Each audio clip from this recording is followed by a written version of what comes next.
L'heure actuelle, une machine dérivant à plus d'1 million de kilomètres de la Terre est en train de modifier discrètement notre compréhension de l'univers. Pendant des décennies, les scientifiques ont cru que le cosmos était d'une immensité inimaginable, mais néanmoins mesurable, s'étendant sur environ 14 milliards d'années-lumière dans toutes les directions. Puis, le télescope spatial James Webb pointa ses miroirs dorés vers ce qui semblait être une obscurité totale, et cette confiance commença à s'effriter. Des recherches sur Internet ont révélé que des galaxies se formaient bien plus tôt que prévu, que des trous noirs grossissaient plus vite que la théorie ne pouvait l'expliquer, et que des structures apparaissaient alors que l'univers était censé être encore à ses balbutiements. Mais la découverte la plus troublante n'est pas simplement la portée de la vision du web. Ce sont ces découvertes qui révèlent la véritable échelle de la réalité et la part de l'univers qui restera à jamais hors de notre portée. Si vous êtes prêts, rejoignez-nous pour découvrir ce que le télescope spatial James Webb a révélé cette fois-ci. Commençons. La lumière met du temps à voyager. Cela paraît simple, presque trop simple pour avoir une importance, mais cela change complètement notre vision de l'univers. Lorsque vous regardez quelque chose à proximité, vous ne le voyez pas exactement tel qu'il est maintenant. Vous le voyez tel qu'il était, il y a une infime fraction de seconde. Regardez la Lune, et vous la verrez un peu plus d'une seconde dans le passé. Regardez le Soleil, et vous verrez une lumière qui s'est éteinte plus de 8 minutes auparavant. Regardez les étoiles les plus proches, et vous contemplerez une lumière qui a commencé son voyage il y a des années. Il ne s'agit pas de spéculation. Il ne s'agit pas d'une théorie qui attend d'être prouvée.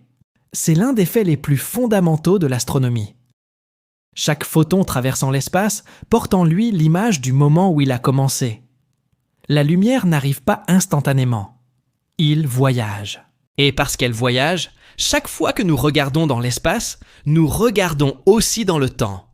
Plus on creuse, plus on remonte loin dans le passé.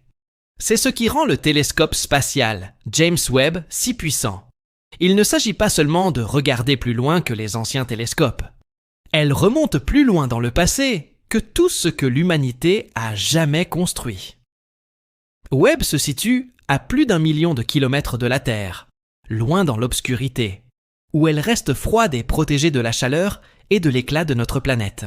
Là, il déploie un miroir de plus de 6,4 mètres de diamètre, recouvert d'or, conçu pour capter un type de lumière mieux que presque tous les instruments précédents, l'infrarouge. C'est important car l'univers ancien ne nous parvient pas dans les couleurs vives et visibles auxquelles nos yeux s'attendent. Plus la lumière voyage loin, plus l'expansion de l'univers l'étire. Ce qui commence comme lumière ultraviolette ou visible provenant de jeunes étoiles est absorbé par des longueurs d'onde de plus en plus longues, jusqu'à glisser dans l'infrarouge. Imaginez une sirène qui vous dépasse sur la route. À mesure qu'il s'éloigne, le son s'étire et descend. La lumière fait quelque chose de similaire à travers les distances cosmiques. L'espace lui-même étire l'onde lors de sa propagation. Le web ne se contente donc pas de contempler l'obscurité.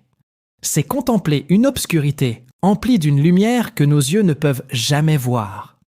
De la lumière étirée, affaiblie et décalée vers le rouge par la croissance de l'univers. Les télescopes plus anciens comme Hubble ont transformé l'astronomie, mais une grande partie de l'univers primitif était déjà passée au-delà de la lumière visible lorsqu'il nous est parvenu. Hubble pouvait apercevoir une partie de cette lueur ancestrale. Le web a été conçu pour ça. Il a été conçu pour retrouver la lumière cachée des premiers âges de l'histoire cosmique. Et ce qu'elle a découvert est profondément troublant. L'une des galaxies les plus lointaines, dont Weber a confirmé qu'elle avait émis sa lumière il y a plus de 13 milliards et demi d'années. Cela signifie que nous ne le voyons pas tel qu'il est maintenant, mais tel qu'il était lorsque l'univers n'avait que quelques centaines de millions d'années. Pour comprendre à quel point cela était précoce, imaginez compresser toute l'histoire de l'univers en une seule année calendaire. Le Big Bang aura lieu à minuit le 1er janvier. La Voie lactée se forme bien plus tard. Le Soleil n'apparaît que tard dans l'année. La Terre se forme ensuite. Les dinosaures arrivent vers la fin décembre. La civilisation humaine apparaît dans les dernières secondes avant minuit. la veille du Nouvel An. Le Webb commence à voir le jour dès les premiers jours de cette année cosmique. Lorsque cette lumière a entamé son voyage, la Terre et le Soleil n'existaient pas. La Voie lactée était encore en train de se former à partir de gaz, de matière noire et d'étoiles primitives. Chaque vie humaine s'est déroulée pendant que ces photons traversèrent le vide. Ils ont voyagé à travers l'espace en expansion pendant presque toute l'histoire de l'existence. Et ce n'est que maintenant qu'ils ont atteint un télescope flottant bien au-delà de la Terre. Cela signifie que chaque image profonde capturée par le Webb est plus qu'une simple photographie. C'est un fossile, un moment préservé, scellé dans la lumière. Mais c'est là que l'histoire devient étrange. Les scientifiques s'attendaient à ce que l'univers primitif soit sombre, clairsemé et simple. Les premières galaxies étaient censées être de petits amas d'étoiles en formation. La gravité a besoin de temps pour rassembler la matière. Le gaz doit refroidir. Les nuages doivent s'effondrer. Les étoiles doivent s'allumer. Ensuite, ces étoiles doivent naître et mourir avant que des éléments plus lourds puissent se répandre dans l'espace et contribuer à la formation des générations suivantes. Le processus aurait dû être graduel, prévisible et lent. Pourtant, Internet continue de découvrir des galaxies qui ne semblent pas du tout lentes. Il s'agit de voir des galaxies qui paraissent trop brillantes, trop grandes et trop développées pour leur âge. Des galaxies qui devraient à peine exister et qui semblent déjà produire d'énormes quantités de lumière. Dans certains cas, des galaxies apparaissent alors que l'univers n'avait que quelques centaines de millions d'années, mais elles semblent déjà beaucoup plus évoluées que ne le permettrait la chronologie standard.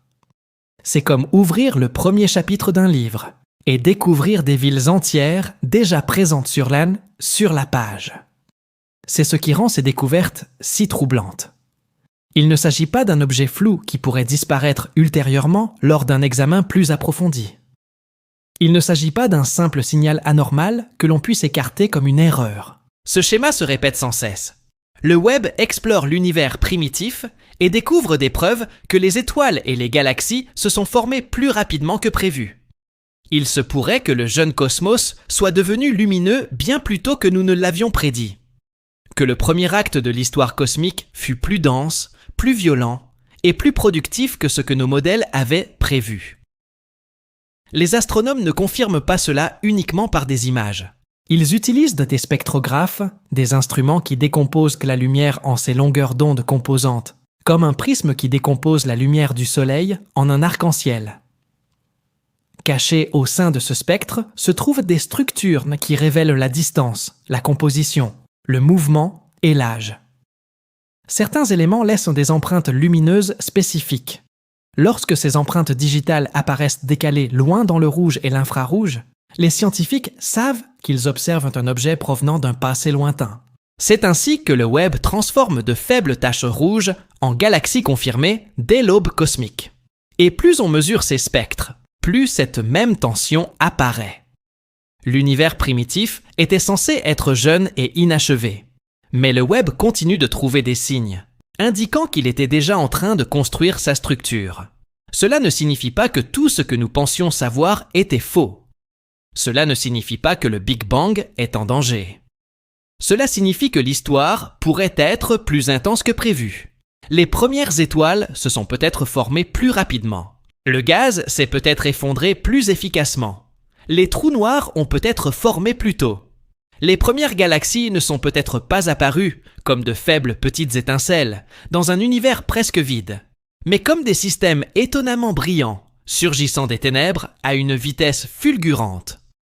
Plus on explore les profondeurs du Webb, plus l'univers primordial cesse de ressembler à une aube paisible et commence à ressembler à une étincelle soudaine.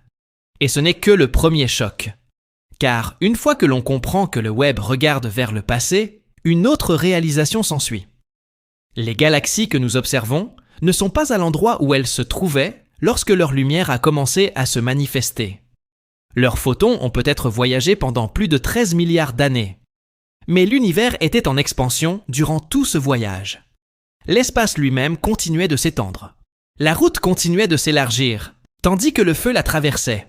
Ainsi, lorsque Webb observe une galaxie de l'univers ancien, Il ne s'agit pas simplement d'observer un objet situé à 13 milliards d'années-lumière. La distance réelle actuelle est bien plus grande. La source a été emportée vers l'extérieur par l'expansion cosmique pendant toute la durée du trajet de sa lumière vers nous. C'est à ce moment que l'histoire cesse de porter uniquement sur l'âge et commence à porter sur l'échelle. Le web ne se contente pas de révéler des galaxies anciennes. Elle révèle un univers bien plus vaste que ce que nos instincts peuvent appréhender. Un univers où même les choses que nous pouvons voir sont bien plus lointaines qu'elles n'y paraissent au premier abord. Un univers où le ciel visible n'est qu'un témoignage du passé, et non une carte du présent. Et tout commence par ce simple fait, passer inaperçu. La lumière met du temps à voyager. Une machine dérivant dans l'obscurité, à plus d'1 million de kilomètres de la Terre, capte d'anciens photons sur un miroir doré. Et soudain, le ciel nocturne n'est plus seulement un champ d'étoiles. Elle devient une machine à remonter le temps. Un témoignage fossile et le premier indice que l'univers est bien plus ancien, bien plus étrange et bien plus vaste que nous ne l'avions imaginé. Dès que la distance entre en jeu, l'univers cesse de se comporter comme le bon sens le dicte. La lumière se propage à environ 186 000 miles par seconde. Rien de ce que nous connaissons ne se déplace plus vite. Il s'agit de la limite de vitesse ultime de la réalité, inscrite dans la structure même de l'espace et du temps. En une seconde, la lumière peut faire plus de 7 fois le tour de la Terre. En une année, il parcourt près de 6 billions de kilomètres. Si l'univers a environ 13,8 milliards d'années, une conclusion simple semble évidente. La distance maximale que devrait atteindre un objet est de 13,8 milliards d'années-lumière. C'est comme faire des mathématiques propres et satisfaisantes. Et c'est faux. Le rayon réel de l'univers observable n'est pas de 13,8 milliards d'années-lumière. Elle s'étend sur environ 46,5 milliards d'années-lumière, dans toutes les directions. Cela signifie que l'univers observable dans son intégralité s'étend sur environ 93 milliards d'années-lumière. Pas 13,8 milliards. Même pas proche. Un cosmos presque 7 fois plus vaste que la distance que la lumière aurait dû pouvoir parcourir depuis le début. À première vue, cela semble impossible. Cela semble contradictoire. On dirait qu'il y a une erreur quelque part dans les chiffres. Mais les chiffres ne sont pas erronés. Notre intuition est la suivante. L'erreur provient de la conception de l'univers comme une scène statique, une boîte vide et fixe où les galaxies se déplacent dans l'espace comme des navires traversent un océan. Mais l'univers n'est pas une boîte figée. L'espace lui-même se dilate. Les distances entre les galaxies peuvent augmenter même si ces galaxies ne se déplacent pas à travers l'espace au sens ordinaire du terme. Imaginez des points dessinés à la surface d'un ballon. À mesure que le ballon se gonfle, les points s'éloignent les uns des autres. Non pas parce qu'ils rampent sur le caoutchouc, mais parce que le caoutchouc lui-même s'étire. L'univers fonctionne de manière sensiblement identique.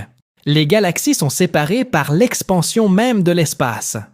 Cela signifie que lorsqu'une galaxie très lointaine a émis la lumière que nous observons aujourd'hui sur Internet, elle était bien moins éloignée qu'elle ne l'est actuellement. La lumière a entamé son voyage vers nous, il y a des milliards d'années.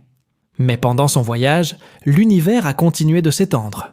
L'espace continuait de s'étendre. L'écart n'a cessé de se creuser. Ainsi, lorsque cette lumière ancestrale a finalement atteint la Terre, la galaxie qui l'avait émise avait déjà été emportée beaucoup plus loin. Le photon est arrivé. La source continuait de s'éloigner. C'est pourquoi l'univers peut avoir 13,8 milliards d'années. Et pourtant, le cosmos observable peut s'étendre sur 93 milliards d'années-lumière. Nous ne mesurons pas la distance parcourue par la lumière à travers un univers fixe. Nous mesurons la distance actuelle qui nous sépare des régions dont la lumière ancestrale nous parvient seulement maintenant. La route n'était pas constante durant le voyage. Elle s'allongeait sous les pieds du voyageur. Pour mieux se représenter la situation, imaginez quelqu'un qui marche vers vous sur un long tapis roulant dans un aéroport.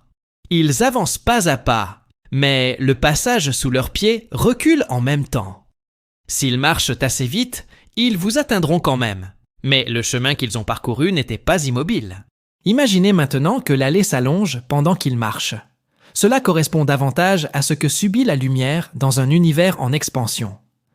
Il se dirige vers nous à la vitesse maximale possible. Pourtant, la trame de l'espace ne cesse de s'étendre. Et c'est là que l'univers commence à ressembler moins à un lieu et plus à un processus vivant. Parce que le univers observable n'est pas le univers tout entier. C'est seulement la partie dont la lumière a eu le temps de nous parvenir depuis le Big Bang. Au-delà de cette limite, l'espace ne s'arrête pas brusquement. Il n'y a ni mur, ni bord, ni falaise où la réalité s'effondre. Il existe très certainement d'autres galaxies, au-delà de notre horizon. Plus d'étoiles, plus de trous noirs, plus de structures, plus d'histoire. Des régions entières du cosmos existent en permanence hors de notre vue. Non pas parce qu'elles sont cachées derrière quelque chose, mais parce que la lumière qu'elles émettent ne nous est pas parvenue et ne nous parviendra peut-être jamais. Ce dernier point est important. Peut-être jamais. Car non seulement l'univers est en expansion, mais son expansion s'accélère. À la fin du XXe siècle, des astronomes étudiant des supernovas lointaines ont découvert que le cosmos ne ralentit pas sous l'effet de la gravité, comme beaucoup le prévoyaient. Ça s'accélère. Quelque chose repousse les limites de l'espace de plus en plus au fil du temps. Ce phénomène a été baptisé énergie sombre. Nous ne savons toujours pas exactement de quoi il s'agit. Nous savons qu'il domine l'univers. Nous savons que cela favorise l'accélération. Nous savons que cela change l'avenir de tout ce que nous pouvons voir. Cela signifie que certaines galaxies sont déjà si éloignées que, même si leur ancienne lumière peut encore nous atteindre, toute nouvelle lumière qu'elles émettent désormais ne nous parviendra jamais. L'écart entre nous et eux est trop important. Ils se retirent d'une manière qui coupe toute communication future. Nous pouvons voir leur histoire ancienne, mais leur présent et leur avenir leur échappent définitivement. En ce sens, l'univers observable n'est pas seulement une sphère de visibilité, c'est aussi un horizon de causalité, une limite au-delà de laquelle les événements ne peuvent plus nous influencer. Imaginez à quel point cela est réellement perturbant. En ce moment même, quelque part au-delà de notre horizon cosmique, des étoiles explosent. Des galaxies entrent en collision. Les trous noirs se nourrissent. Peut-être que des planètes orbitent autour d'étoiles lointaines.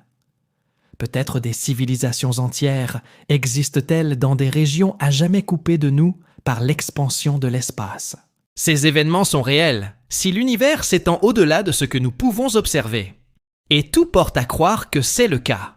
Mais aucun signal provenant de ces endroits n'atteindra jamais la Terre. Pas demain, pas dans 1 milliard d'années. Jamais. L'univers est plus vaste que ce que la lumière peut révéler. Et James Webb, à sa manière, contribue à le révéler.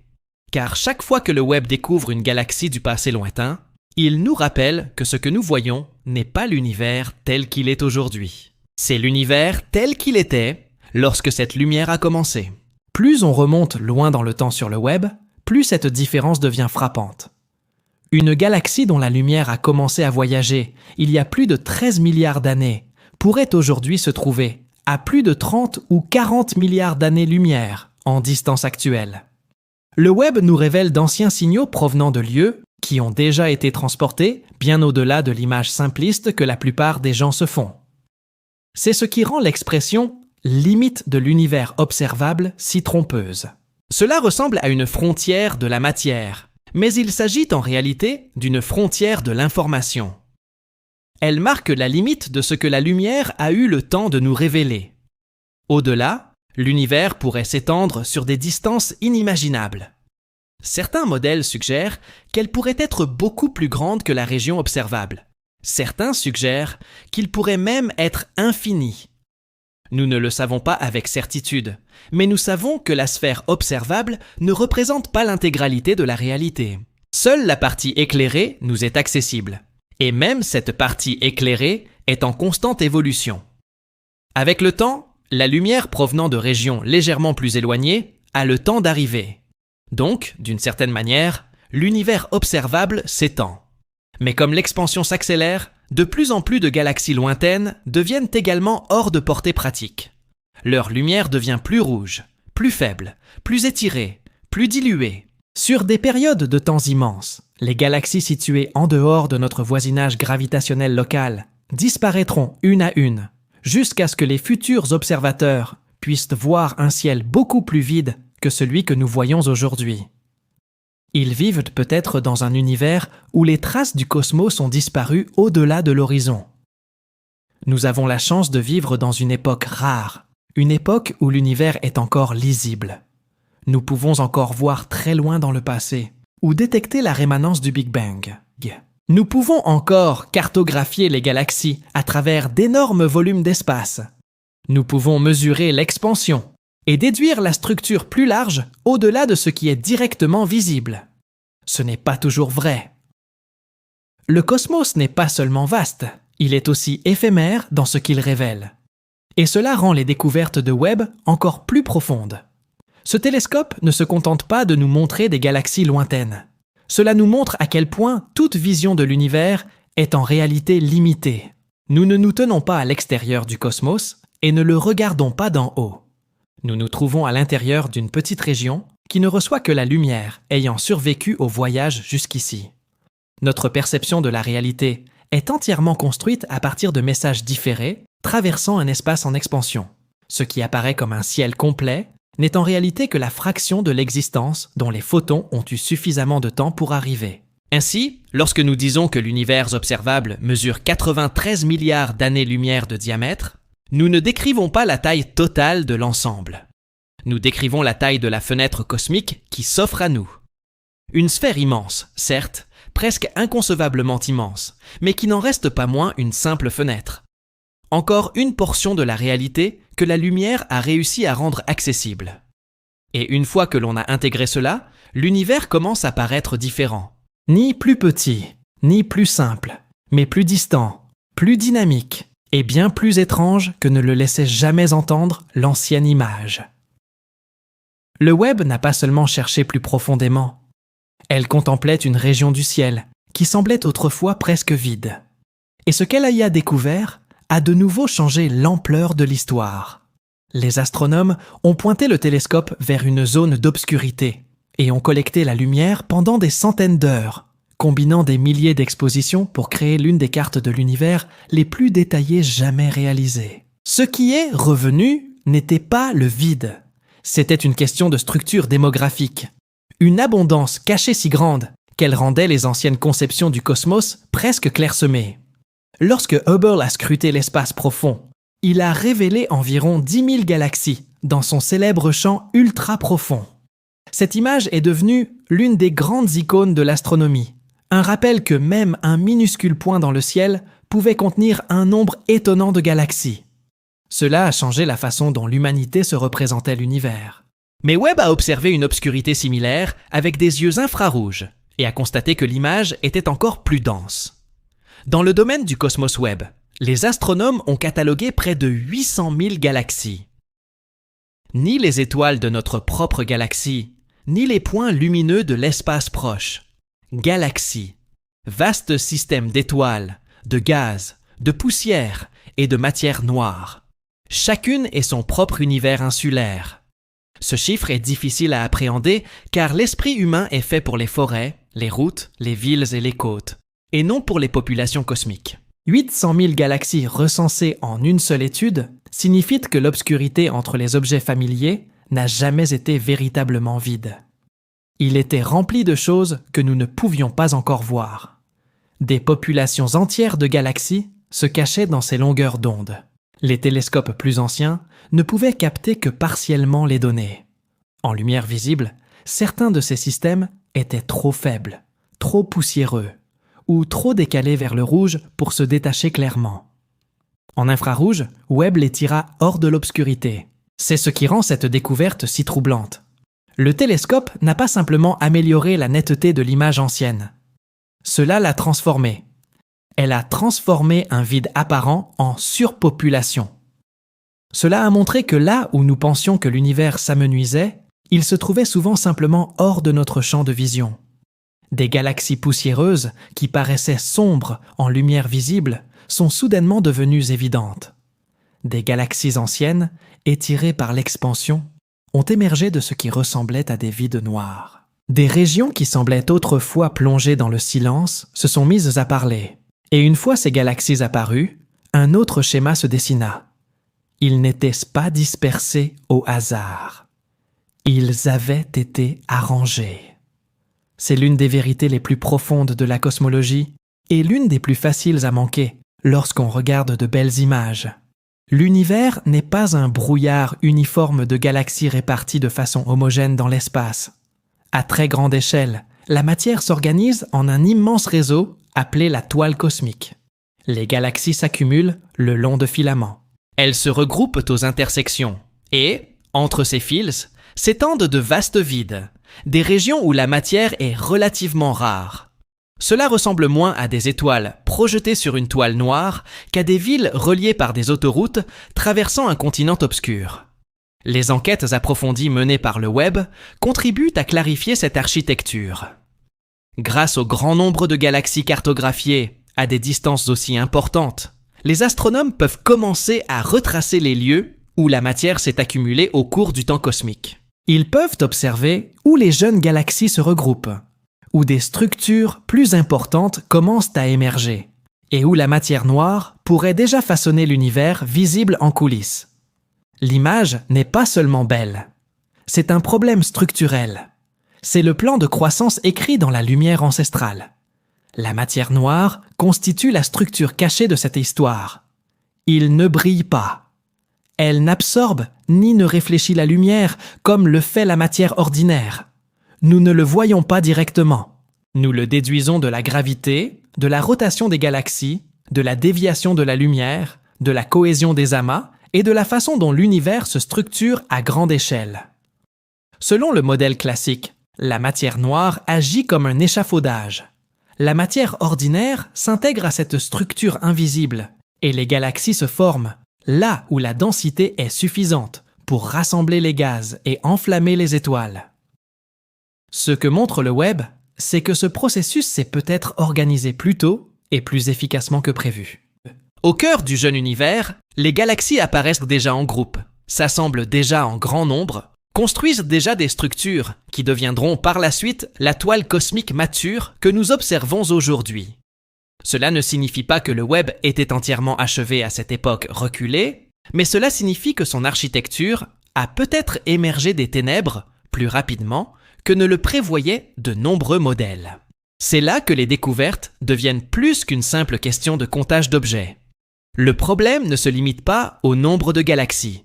C'est leur apparition, leur luminosité, la force de leur regroupement et ce que cela révèle sur la vitesse de formation des structures. Si l'univers primitif contenait beaucoup plus de galaxies que prévu, alors la matière a dû s'organiser rapidement. Le gaz a dû refroidir rapidement. Les étoiles ont dû se former rapidement. Le squelette invisible de la matière noire a dû commencer à guider la structure visible presque immédiatement après l'allumage des premières lumières. Cela a placé les astronomes dans une position inconfortable. La vision d'ensemble de la cosmologie reste valable. Le Big Bang explique toujours l'expansion de l'espace. Le fond diffus cosmologique conserve encore la rémanence de l'univers primitif. La matière noire contribue encore à expliquer la formation des galaxies et des amas. Mais dans ce cadre général, il se pourrait que quelque chose cloche dans le rythme initial. Le web ne confirme pas discrètement chaque détail. Dans certains domaines, elle met à rude épreuve le modèle, se demandant si le cosmos primitif était plus productif que ne le permettait la théorie. Et cette pression s'accroît avec chaque domaine profond. Car chaque fois que Webb contemple une nouvelle portion de ciel, il découvre le même genre de surprise. Plus de galaxies, des galaxies plus lointaines, plus de galaxies primordiales. Pas toujours de façon spectaculaire au sens propre du terme, mais systématiquement plus abondant que prévu. Cette répétition est importante. Un champ étrange pourrait être un accident statistique. Plusieurs domaines présentant une richesse similaire commencent à former un modèle, et ce sont les modèles qui contraignent la science à évoluer. Cette découverte recèle également un changement psychologique. Pendant des années, de nombreuses estimations ont suggéré que l'univers observable contenait de l'ordre de quelques centaines de milliards de galaxies. Ce chiffre était déjà stupéfiant. Mais les observations approfondies de Webb ont rouvert la possibilité que le nombre réel soit beaucoup plus élevé, peut-être de l'ordre des billions, si les populations faibles et cachées se poursuivent dans l'immensité du ciel. Il ne s'agit pas d'une réponse définitive, mais c'est la direction que le télescope a donnée au débat. L'univers est peut-être non seulement plus vaste que ce que l'on imaginait, mais aussi bien en distance. Il se peut également qu'il soit plus dense en contenu. Réfléchissez à ce que cela signifie. Chaque nouvelle galaxie ajoutée au décompte ne représente pas un simple objet. Il s'agit d'un système qui pourrait contenir des milliards, voire des centaines de milliards d'étoiles. Autour de bon nombre de ces étoiles, il pourrait y avoir des planètes. Autour de certaines de ces planètes, il pourrait y avoir des océans, une atmosphère, une chimie, un climat et tous les ingrédients bruts qui, dans les bonnes conditions, pourraient mener à la vie. Un plus grand nombre de galaxies ne fait qu'agrandir la carte, cela multiplie le nombre de mondes possibles. L'échelle du cosmos ne croît pas en ligne droite, elle se propage par multiplication. Pourtant, la merveille la plus profonde n'est pas seulement numérique, elle est aussi visuelle et structurelle. Les champs profonds de Webb donnent l'impression que l'univers ressemble moins à une collection d'objets isolés et plus à un paysage vivant. Certaines galaxies sont lisses et matures. Certaines sont déformées par l'interaction. Certains sont recouverts de poussière. Certaines sont encore en train de former violemment des étoiles. Certaines apparaissent telles qu'elles étaient des milliards d'années avant l'existence du Soleil. Dans une seule image, le temps cosmique se superpose. Des galaxies voisines se trouvent au premier plan. Des galaxies lointaines brillent grâce à une histoire profonde. L'œil perçoit un champ de lumière. La science y voit une archive de l'évolution. Et pourtant, le plus étrange est peut-être ceci. La quasi-totalité de cette matière était déjà là avant même que nous sachions la voir. Les galaxies ne sont pas apparues soudainement lors du lancement du Webb.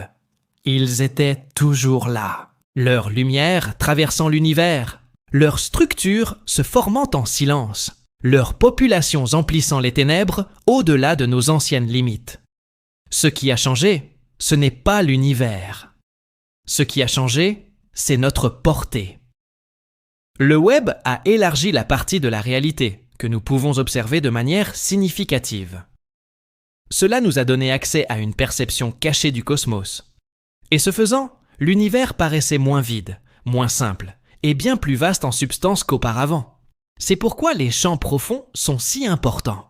Ce ne sont pas seulement des prouesses techniques ou de magnifiques papiers peints venus de l'espace. Ce sont des mesures d'abondance. Ils sont la preuve que l'obscurité recèle plus qu'il n'y paraît. Ils nous disent que chaque parcelle de ciel, apparemment vide, peut receler des strates d'histoire et de structure bien au-delà de ce que l'on voit au quotidien. Et elles font émerger une possibilité difficile. Nos estimations précédentes de l'univers n'étaient pas fausses au sens dramatique du terme, mais incomplètes au sens le plus humble du terme. Le Webb continue de faire ça. Cela ne détruit pas toujours les idées anciennes. Parfois, cela révèle simplement à quel point ils étaient petits. Après la distance et l'expansion, après le décalage vers le rouge et la lumière ancienne, voici le prochain choc de l'histoire. L'univers est non seulement vaste, mais aussi très encombré. Sa population dépasse l'entendement. Elle renferme des cités stellaires, cachées là où nous n'avons jadis connu que les ténèbres. Et ces villes sont intégrées à une architecture cosmique plus vaste, dont l'émergence pourrait avoir commencé plus tôt que prévu. Ce qui semblait être un ciel noir n'a jamais été noir du tout. C'était plein. Et le Webb ne fait que commencer à compter. Et parmi les choses les plus troublantes que le Webb a découvertes, il ne s'agit pas seulement des galaxies, mais aussi des objets qui s'y cachent. Au fin fond de l'univers primitif, au centre de certains de ces systèmes anciens, les astronomes découvrent des preuves de l'existence de trous noirs ayant déjà atteint des tailles énormes. Cela ne devrait pas être facile à expliquer. Les trous noirs peuvent se former lorsque des étoiles massives meurent, s'effondrent et laissent derrière elles des résidus denses. À partir de là, ils peuvent grossir en attirant du gaz, de la poussière, des étoiles, et parfois en fusionnant avec d'autres trous noirs. Mais tout cela prend du temps. Dans le jeune univers, le temps était censé être une ressource rare. Pourtant, le Webb semble indiquer une histoire différente. Elle observe des galaxies datant des premières centaines de millions d'années de l'histoire cosmique qui semblent abriter des trous noirs, se nourrissant déjà à un rythme remarquable. Ce ne sont pas des objets silencieux, inoffensifs, qui reposent dans l'obscurité. Lorsque la matière se replie en spirale vers l'intérieur, elle s'échauffe, devient lumineuse et peut surpasser en éclats des galaxies entières. Dans certains cas, cette lumière pourrait expliquer pourquoi certaines galaxies primitives paraissent si incroyablement brillantes au premier abord. Certaines de ces galaxies dites impossibles n'étaient peut-être pas, après tout, des systèmes purement stellaires. Certains pouvaient avoir des trous noirs actifs en leur cœur, ce qui ajoutait à leur brillance et les faisait paraître encore plus massifs qu'ils ne l'étaient réellement. Cette correction a été utile, mais elle n'a pas tout résolu. Même en tenant compte de la lumière des trous noirs, l'univers primordial semble encore étonnamment dense. Il y a encore trop de galaxies brillantes, trop de systèmes massifs, trop de structures qui apparaissent trop tôt. Le problème s'est circonscrit, mais il n'a pas disparu. Et d'une certaine manière, cela ne fait que rendre l'histoire plus troublante, car le mystère est désormais scindé en deux. Non seulement les galaxies semblent se former plus tôt que prévu, mais les trous noirs semblent également croître plus rapidement que ne le permet le calendrier standard. C'est difficile à surestimer. Les trous noirs ne sont pas censés devenir des monstres du jour au lendemain. Un trou noir stellaire normal commence par être relativement petit. Pour atteindre des millions ou des milliards de masses solaires, elle doit consommer d'énormes quantités de matière. Mais la matière qui tombe dans un trou noir ne disparaît pas silencieusement. En s'accumulant, elle forme un disque incandescent, et ce rayonnement repousse le gaz entrant. Autrement dit, il existe une limite à la vitesse à laquelle les trous noirs peuvent croître. Si on les nourrit trop abondamment, la lumière produite par l'alimentation elle-même commence à repousser la matière organique. Ainsi, lorsque le Webb détecte des signes de trous noirs extrêmement massifs dans l'univers primordial, une question évidente devient inévitable. Comment sont-ils devenus si grands si vite ? Une possibilité est qu'ils soient nés avec un avantage. Au lieu de se former à partir des restes d'étoiles ordinaires, certains des premiers trous noirs se sont peut-être formés directement, à partir de gigantesques nuages de gaz en effondrement. Si les conditions étaient suffisamment extrêmes, un nuage contenant des dizaines de milliers, voire des centaines de milliers de masses solaires, aurait pu s'effondrer sur lui-même, sans former au préalable des étoiles normales.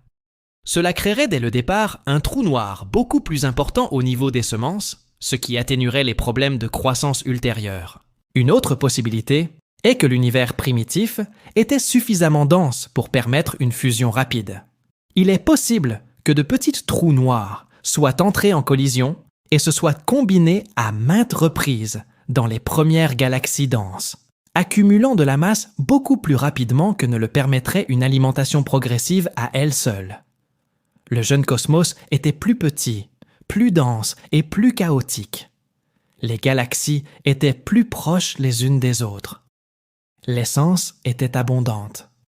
Les interactions étaient fréquentes. Dans cet environnement, les trous noirs ont peut-être eu davantage d'opportunités de croître rapidement que ne le permet l'univers moderne, plus calme. Il existe aussi une idée encore plus étrange, qui se situe presque à la frontière entre théorie et mythologie cosmique. Certains astronomes suggèrent depuis longtemps que la première génération d'étoiles pourrait avoir été différente de la plupart des étoiles que nous voyons aujourd'hui.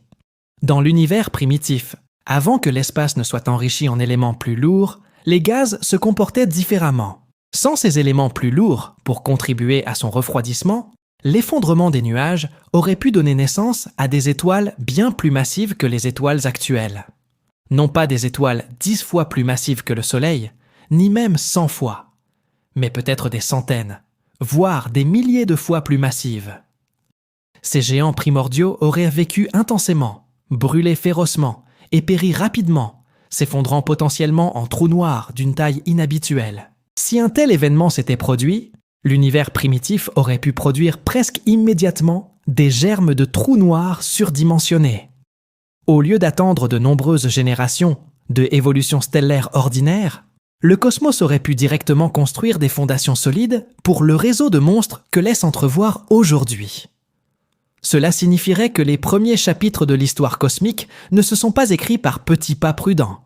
Elles étaient écrites en traits géants. Et ces coups de foudre géants sont importants, car les trous noirs ne se contentent pas de se trouver à l'intérieur des galaxies. Ils les influencent. Lorsque du gaz tombe vers un trou noir, d'énormes quantités d'énergie sont libérées. Cette énergie peut chauffer la matière environnante, expulser les gaz et déclencher ou supprimer la formation d'étoiles.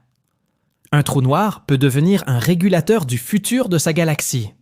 Cela peut contribuer à déterminer la vitesse de formation des étoiles, la durée de disponibilité du gaz et l'évolution de l'ensemble du système. Si des trous noirs supermassifs étaient déjà actifs au début de l'univers, alors ils ont participé à l'évolution des galaxies presque dès le départ. Ils n'étaient pas en retard. Elles faisaient partie des machines d'origine.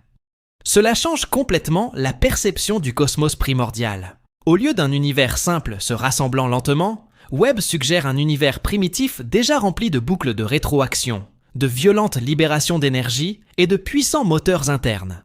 Les galaxies ne se contentent pas de former des étoiles. Certains abritent peut-être déjà des trous noirs suffisamment puissants pour modifier leur destin. Les premières structures ne sont pas de paisibles flammes de bougies. Ce sont des fours. Et plus les astronomes approfondissent leurs recherches, plus la chronologie se resserre. Une galaxie qui n'a que quelques centaines de millions d'années après le Big Bang devrait encore être dans sa jeunesse. Il devrait encore être en cours d'assemblage. Pourtant, Internet découvre des systèmes où l'activité des trous noirs semble être bien avancée. Cela signifie que l'effondrement de la matière, la naissance des étoiles, la formation des germes de trous noirs et l'accumulation rapide de masse ont pu se produire simultanément par vagues successives. Un processus qui s'enclenche dans l'autre. L'univers primitif n'a peut-être pas attendu patiemment la fin d'une étape avant d'en entamer une autre. Il se peut qu'ils aient tout construit en même temps. Cela permet d'expliquer pourquoi certains chercheurs ont réagi si fortement aux premières données du web. L'expression « briseur d'univers » a commencé à circuler pour une raison bien précise. Ce n'est pas parce que le télescope a réfuté toute la cosmologie d'un seul coup spectaculaire. C'était parce que les objets découverts semblèrent d'une modernité déconcertante pour leur époque. Les galaxies étaient trop brillantes, les structures trop matures, les trous noirs trop massifs. On avait l'impression que l'univers avait sauté des étapes.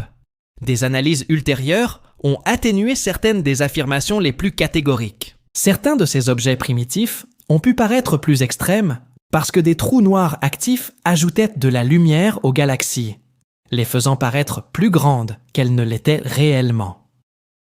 C'était une correction importante. Mais les corrections ne sont pas synonymes de résolution. Même en tenant compte de la contribution du trou noir, le message sous-jacent demeure. L'univers primordial accomplissait bien plus de choses plus tôt que ne le prévoyaient de nombreux modèles. Et les trous noirs en sont l'un des signes les plus clairs, car d'une certaine manière, ce sont des horloges. Leur masse nous indique l'ampleur de la croissance déjà réalisée. Leur luminosité nous indique à quel point ils se nourrissent avec agressivité. Leur présence dans des galaxies très jeunes nous indique que l'effondrement gravitationnel profond était déjà en cours lorsque le cosmos était encore à ses balbutiements. Ce sont comme des bornes kilométriques géantes placées bien trop tôt le long de la route, obligeant les astronomes à reconsidérer la rapidité avec laquelle le voyage a commencé. C'est pourquoi les découvertes de trous noirs réalisées par Webb sont si importantes pour la compréhension globale de la question de l'échelle. La véritable échelle de l'univers ne se résume pas à la distance. C'est aussi une question d'intensité. Il s'agit de savoir combien de choses pourraient se produire, à quelle vitesse, à travers quel espace, dans quel laps de temps cosmique infime. Le Webb révèle un univers où même le premier acte était peut-être déjà rempli de moteurs énormes en marche. Des galaxies massives apparaissaient, des structures se formaient, et au centre de certaines d'entre elles, des trous noirs se nourrissaient peut-être déjà comme des étoiles enfouies, faites de gravité. Ce n'est pas le genre d'univers que la plupart des gens imaginent lorsqu'ils entendent les mots « cosmos primitif ». Ils imaginent la simplicité. Le web devient de plus en plus complexe.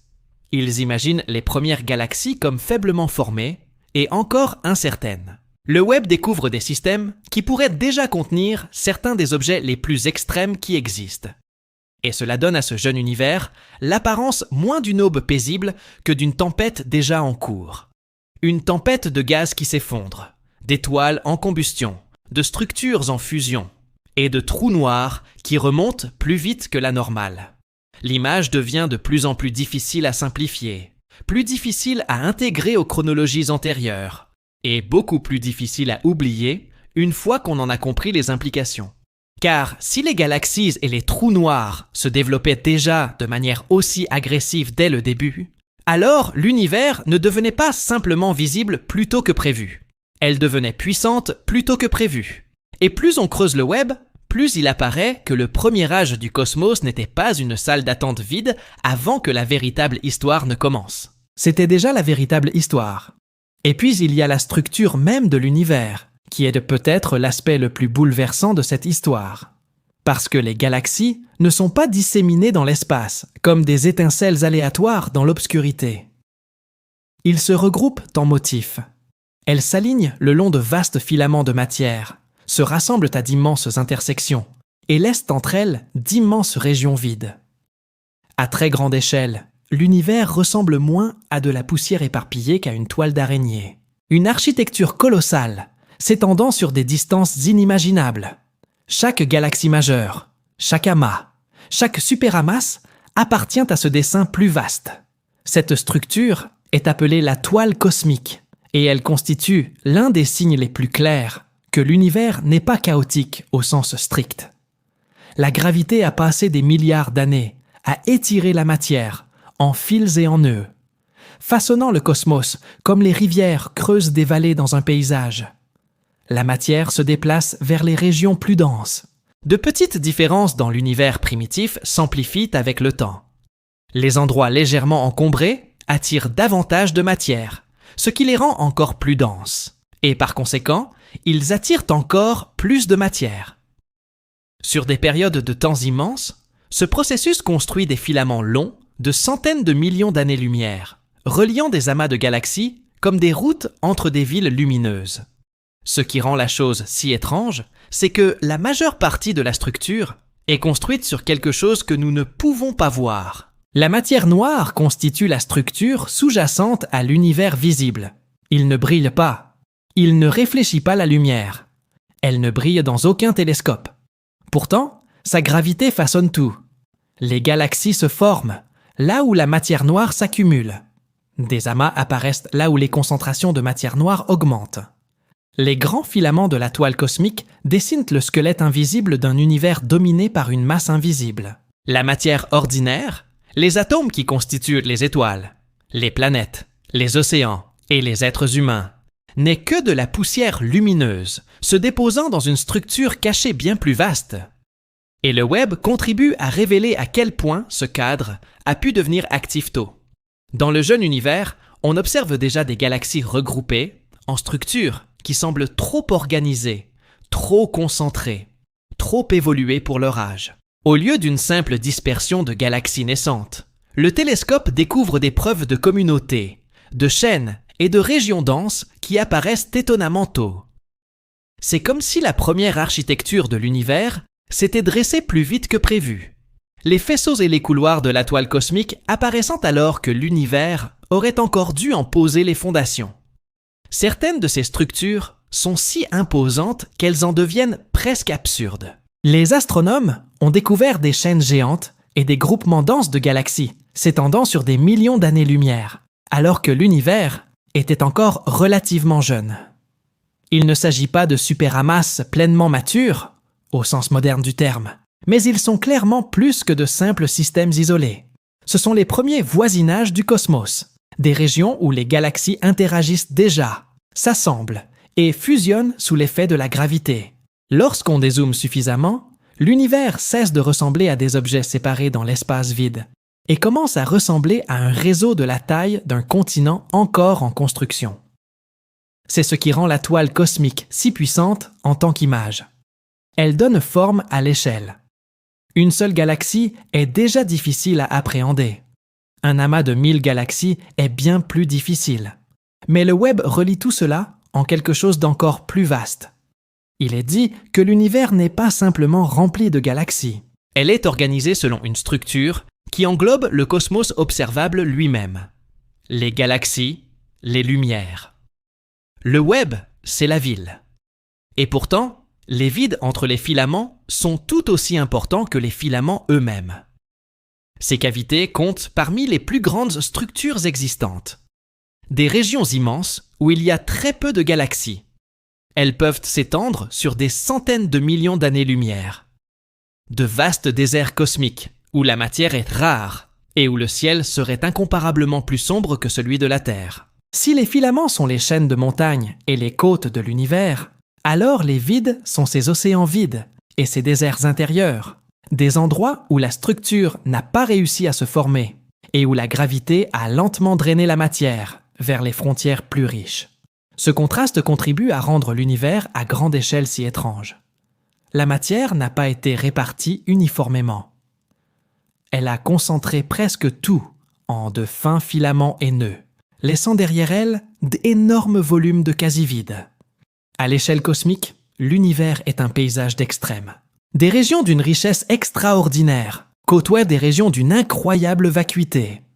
Un amas de galaxies peut contenir des milliers de galaxies dans une direction, tandis qu'un vide voisin s'étend sur des distances si grandes que la lumière elle-même met des centaines de millions d'années à le traverser.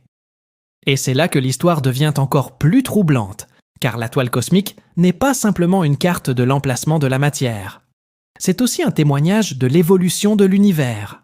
La toile s'est formée à partir de minuscules ondulations dans l'univers primitif, de minuscules différences de densité que la gravité amplifie lentement. Cela signifie que chaque filament, chaque amas, chaque vide est la version adulte d'une légère irrégularité présente au début. Les plus grandes structures de l'univers ont été amorcées par des variations presque invisibles dans les premiers instants de l'histoire cosmique, puis se sont étendues en un réseau si vaste que des galaxies entières se déplacent désormais le long de ces couloirs cachés. Le rôle du web dans tout cela n'est pas simplement de prendre de plus jolies photos du web. Cela aide les astronomes à retracer l'émergence de cette toile au fil du temps. En observant des galaxies à différentes distances, on observe en réalité différentes époques de l'histoire cosmique. Les galaxies voisines montrent à quoi ressemble la toile après des milliards d'années de croissance.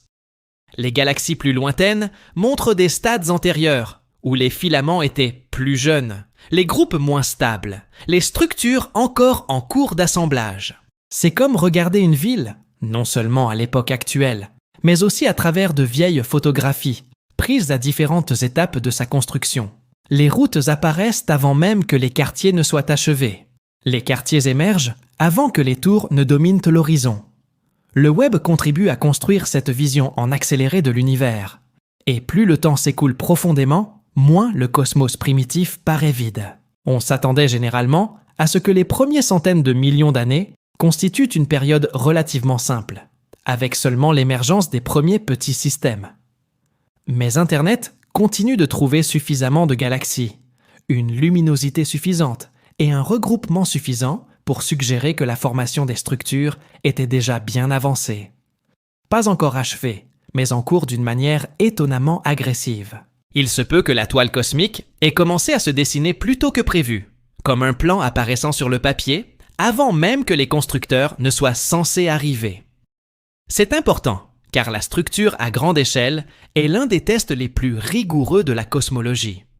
Il ne suffit pas qu'un modèle explique une seule galaxie brillante ou un seul objet inhabituel. Il faut lui expliquer la répartition de la matière sur des distances énormes. Il faut expliquer combien de galaxies existent, à quelle vitesse elles se sont formées, à quel point elles se regroupent, et comment le réseau a évolué de l'univers jeune et lisse au cosmos richement complexe que nous observons aujourd'hui. Le web ne bouleverse pas complètement la situation, mais il accélère considérablement le calendrier. Cela laisse entendre que le jeune univers aurait pu assembler sa structure à grande échelle, plus rapidement et plus efficacement que prévu.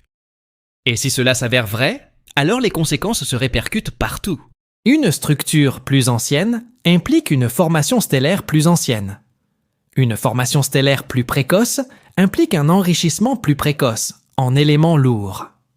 Un enrichissement plus précoce signifie des planètes plus précoces, une chimie plus précoce, une complexité plus précoce. Le web n'est pas qu'une simple forme dans l'espace, c'est le théâtre où se déroule l'histoire cosmique. Si le décor a été construit plus tôt, alors chaque acte de l'histoire peut également commencer plus tôt. Ce qui rend cela encore plus bouleversant, c'est que notre propre galaxie ne représente qu'une infime partie de cette immense architecture. La Voie lactée n'est pas isolée. Elle appartient à un petit groupe de galaxies qui fait partie de flux de matière plus vastes appartenant à la toile. Nous ne nous tenons pas à l'écart de la structure pour l'observer de l'extérieur. Nous sommes à l'intérieur d'un de ses fils, enchâssés dans un motif si vaste que nous ne pouvons le reconstituer qu'en mesurant des millions de galaxies à travers le temps et l'espace.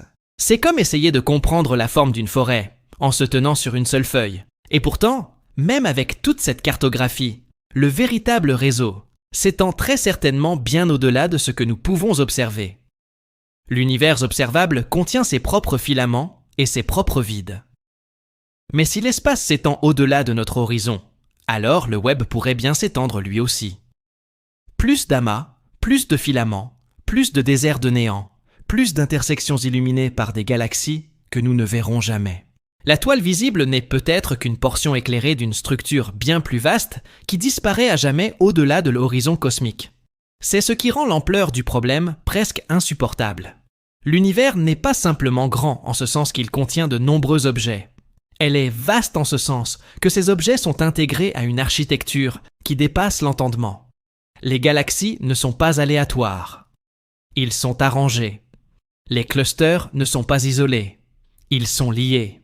L'espace vide n'est pas dépourvu de caractéristiques. Elle est façonnée par ce qui s'en est éloigné. L'univers n'est pas un simple décor pour les étoiles. Il s'agit d'un vaste paysage gravitationnel, et Internet nous le révèle avec une profondeur inédite. Ainsi, lorsque les gens imaginent l'univers comme une obscurité infinie parsemée de points lumineux, ils passent à côté d'une vérité plus profonde. Le cosmos possède une structure. Elle a une dimension géographique. Elle possède des autoroutes invisibles de matière noire, des intersections de galaxies très denses et des vides si immenses qu'ils rendent notre sentiment de vide sur Terre insignifiant. C'est un lieu de motifs à des échelles qui surpassent de loin toutes les cartes jamais réalisées par l'homme. Et plus on creuse le web, plus cela devient évident.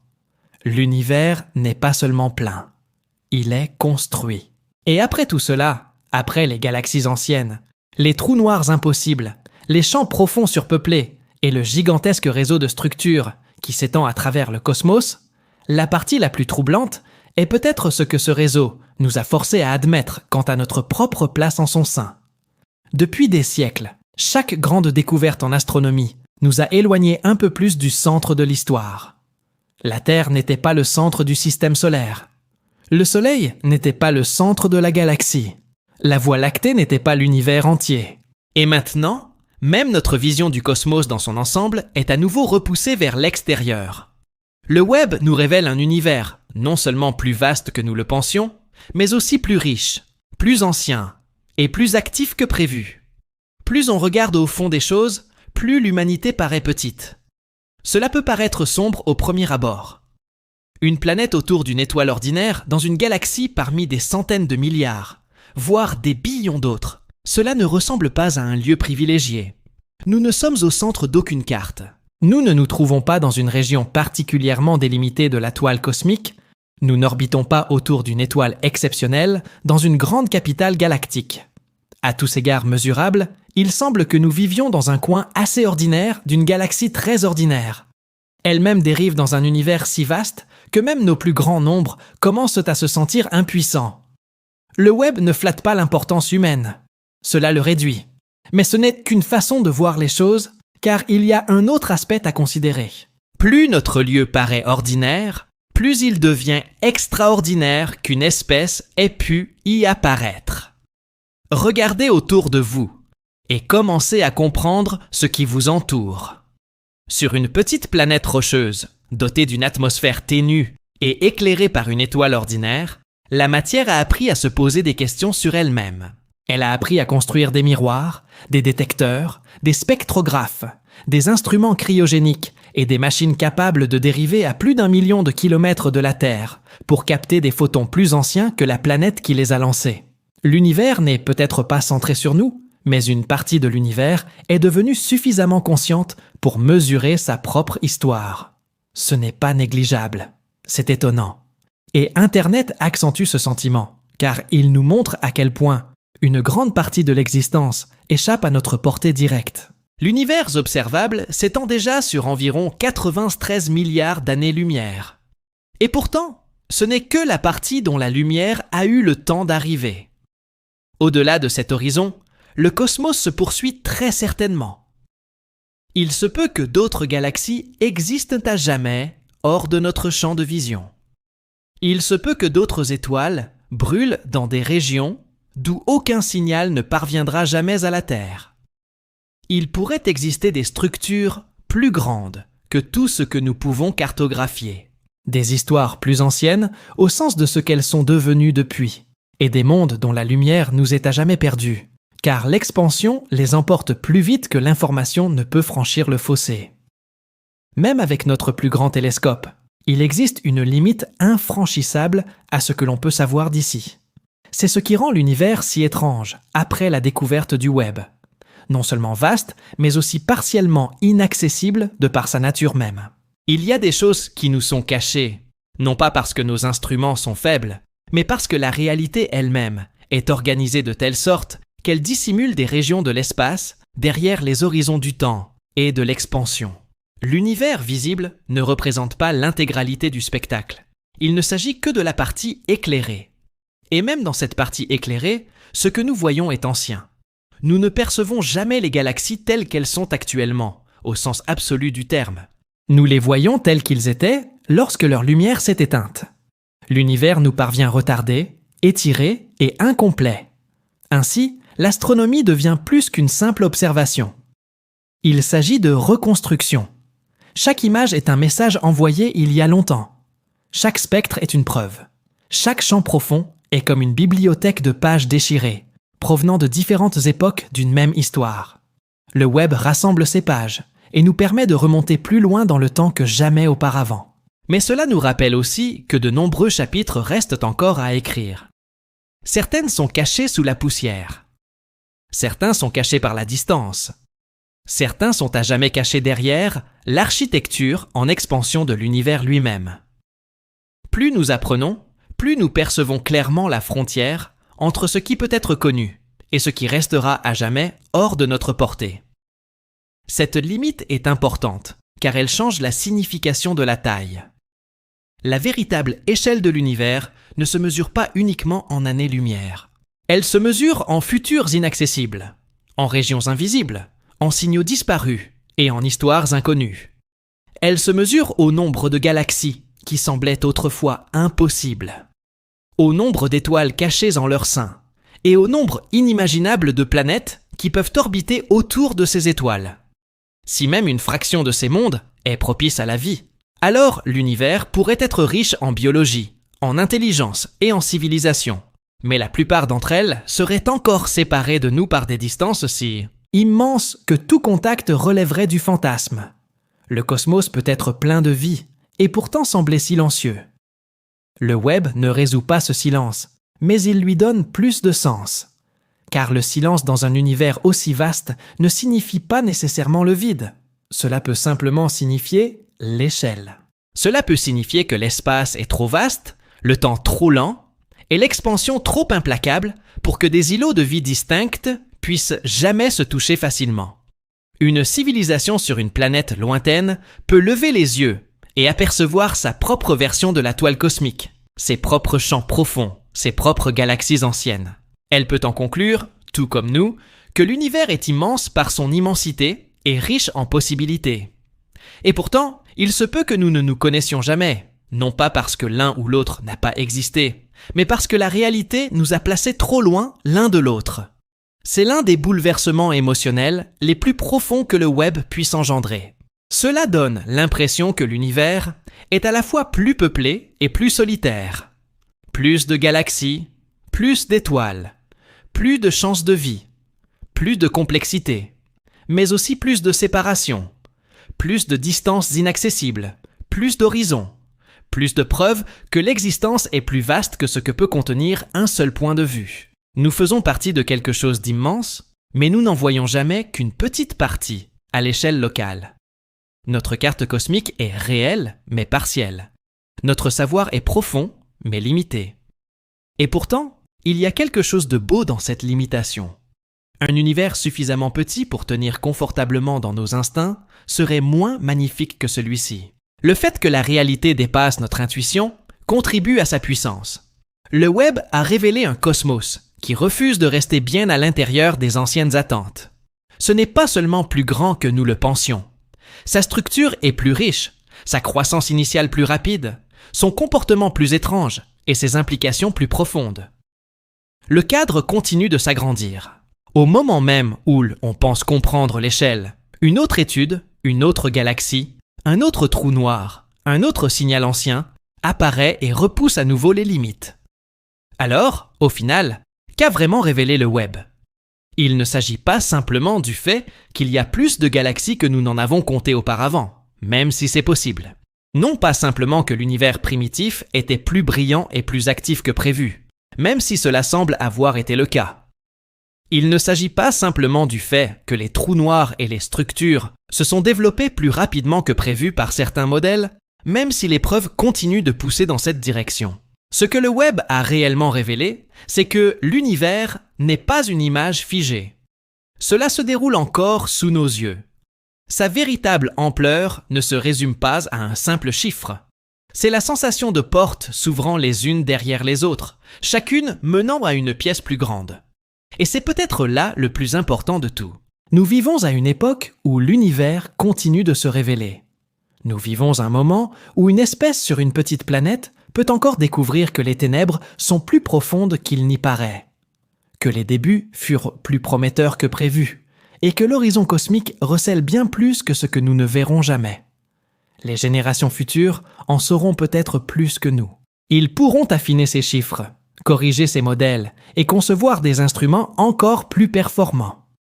Mais ce moment, ce premier choc de voir le vieux tableau se briser sous le regard du web, nous appartient. Un télescope dérivant dans l'obscurité glaciale a capté une lumière ancestrale dans son miroir d'or et l'a transformée en une nouvelle compréhension de la réalité. Elle nous a montré que l'univers n'est pas seulement vaste, c'est immense, presque gigantesque. Il est structuré, dense, en expansion et seulement partiellement visible. Elle regorge de histoires que nous pouvons entrevoir, mais pas toucher, et de régions qui resteront peut-être à jamais hors de notre portée. Et pourtant, dans un univers aussi vaste, sur un monde aussi petit, nous sommes capables de le savoir. Si la vidéo vous a plu, n'oubliez pas de laisser un like et de vous abonner. Cela fait une énorme différence et contribue à la croissance de la chaîne.